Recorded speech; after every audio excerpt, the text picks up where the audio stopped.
A ver, ¿qué pasaría si la crisis de una sola persona pudiera, en realidad, reflejar el colapso de toda una civilización? Hoy nos vamos a sumergir en Hombres y Engranajes, la autobiografía espiritual del gran pensador argentino Ernesto Sábato. Vamos a seguir un viaje que va de la ciencia al alma y que, la verdad, resuena con una fuerza increíble en nuestros días. Y aquí lo tenemos. Este es el rostro del hombre en el centro de esta historia. Un tipo fascinante, ¿eh?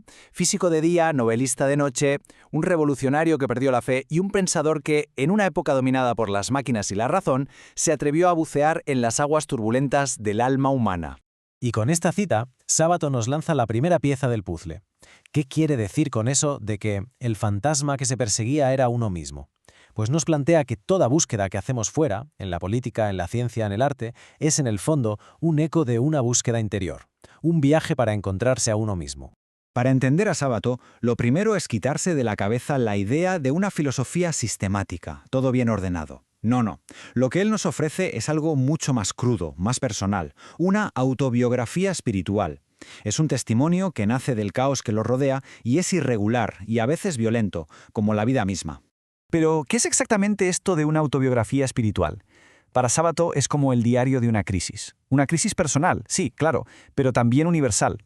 Es la historia de cómo el colapso de una civilización, que está obsesionada con la razón y las máquinas, se puede sentir en la vida de una sola persona. Su historia, en el fondo, es un espejo en el que quizá nos podemos ver reflejados hoy. Y bueno, toda crisis tiene un punto de partida. Para el joven Sábato fue una ruptura total, una rebelión contra el mundo que le había tocado vivir, y encontró una salida, o eso creía, en la promesa de la revolución. Como le pasó a muchos jóvenes de su generación, Sábato sentía un asco profundo por lo que él llamaba el universo burgués. Y en el comunismo vio algo más que una alternativa, vio una causa pura, una fe a la que entregarse por completo. Fue un impulso visceral, unas ganas locas de cambiar el mundo. Pero, claro, la utopía no tardó en mostrar sus grietas. A principios de los años 30 se une al movimiento. En el 34 viaja a Europa como delegado, esperando encontrar la pureza de la causa.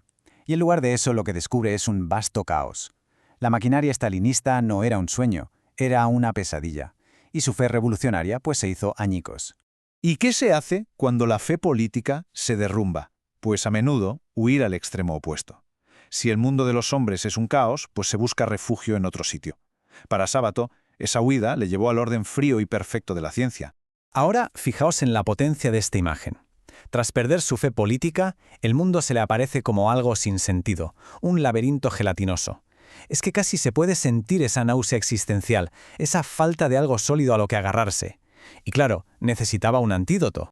Y ese antídoto fue la ciencia. Si el mundo de los humanos era caótico y blando, él buscaría refugio justo en lo contrario, en un universo de objetos ideales, en una estructura abstracta, limpia y resistente como el acero pulido. Sábato describe esta inmersión en la ciencia con una intensidad que es casi adictiva.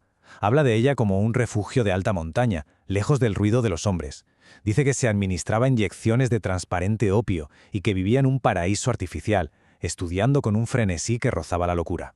Pero este paraíso artificial, claro, tampoco podía durar. El refugio de la razón pura estaba a punto de revelar su propia y terrible contradicción.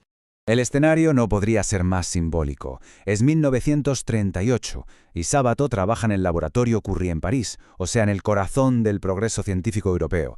Pero en el horizonte ya se ve la sombra de una guerra que iba a ser definida, precisamente, por la tecnología y la ciencia. Y aquí está la crisis, clarísima. Por un lado, la ciencia prometía ser la gran liberadora de la humanidad. Por otro, se estaba convirtiendo en la herramienta perfecta para la destrucción masiva. La vanidad de sus colegas, que no paraban de hablar de progreso y humanidad, le producían, en sus propias palabras, risa y asco. En medio de esta crisis, ¿dónde encontrar la verdad? Pues, sorprendentemente, Sábato no la encuentra en más lógica, sino justo en lo contrario, en el surrealismo. En el caos visceral del arte, en su fuego purificador, descubre una verdad moral que la ciencia, cómplice de la guerra, ya no le podía ofrecer.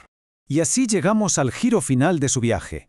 Después de abandonar la fe en la política y la fe en la ciencia, solo le quedaba un lugar a donde ir. Un lugar sin certezas, lleno de ambigüedad y de peligro. La propia condición humana. Sabato resume todo su viaje con esta metáfora que es potentísima.